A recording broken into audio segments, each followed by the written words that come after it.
अमानत अमीन प्रशिक्षण केंद्र लक्ष्मी नगर गया में आप सभी का हार्दिक स्वागत है।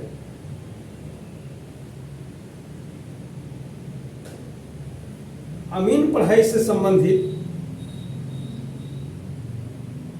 बहुत ही महत्वपूर्ण जो हम नक्शा में देखते हैं, लेकिन उसका मीनिंग हम नहीं जान पाते हैं कि है क्या चीज। देखते जरूर हैं, लेकिन उसका मतलब क्या होता है वो हम नहीं जान पाते हैं। आइए आज उसी से संबंधित एक देखे होंगे जो मैप में बटा में नंबर दिया जाता है, बटा में नंबर दिया हुआ रहता है। मैप के अंदर देखेंगे कुछ ही जमीन के कुछ ही खेसरा को ऊपर 931/4 या 931/5 या इस प्रकार से बटा में नंबर लिखा हुआ रहता है। तो आज उसी से संबंधित आज का टॉपिक बटा नंबर क्या है उसके बारे में हम विस्तृत पूर्वक चर्चा करेंगे। तो बटा नंबर सर्वेक्षण के दौरान अमीन या पैमाइशकर्ता, सर्वेक्षण में अमीन और पैमाइशकर्ता में और बहुत सारे नुमाइंदे आ जाते हैं, जैसे खानापुरी दल में बहुत सारे लोग और उनके नुमाइंदे। तो खानापुरी दल द्वारा किसी खेसरा पे नंबर डालना छूट जाता है, हो सकता है भाई, क्योंकि अमीन एक है और उनको पूरे गांव का पूरे रकबा का नक्शा बनाना है, तो हो सकता है गलती हो। तो अमीन या खानापुरी दल या सर्वेक्षणकर्ता की गलती से कुछ नंबर छूट जाता है और उसे हम बटा में अंकित करते हैं। उसी प्रक्रिया को या उसी नंबर को बटा नंबर कहा जाता है। कुछ लोगों की अवधारणा है कि नया बटा पुराना होता है। ऐसे भी अवधारणा वाले हैं जो बोलते हैं कि अगर यहाँ पर 9 लिखा हुआ है ऊपर और 912 लिखा हुआ है नीचे, तो वो बताएंगे कि ये जो है पुराना है खेसरा, आई प्लॉट जो है नया है। ऐसा नहीं है। ये बटा नंबर खानापुरी दल या अमीन की गलती से वो छूटी हुई जमीन का विवरण है, खेसरा का विवरण है। तो हम इसके उदाहरण के लिए हैं कि अरवल जिले के करपी अंचल के राजस्व ग्राम शेखपुरा में खानापुरी कार्य हो रहा है और वहां पर पूरा गांव का अंतिम प्लॉट नंबर 912 है। यानी कहने का मतलब कि जिस गांव के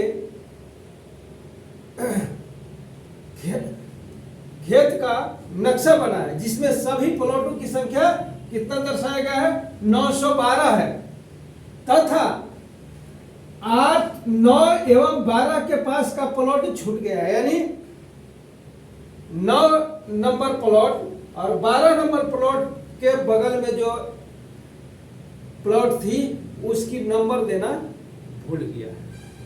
तो क्या कार्रवाई किया जाएगा कि जो गांव का सबसे लास्ट नंबर है उसको नीचे लिखेंगे और छूटी हुई नंबर को ऊपर लिखेंगे। यानी 9/912 और दूसरा छूटा हुआ है 12 के पास, तो वहां पर लिखेंगे 12/913, एक बढ़ा दिया गया। ठीक है,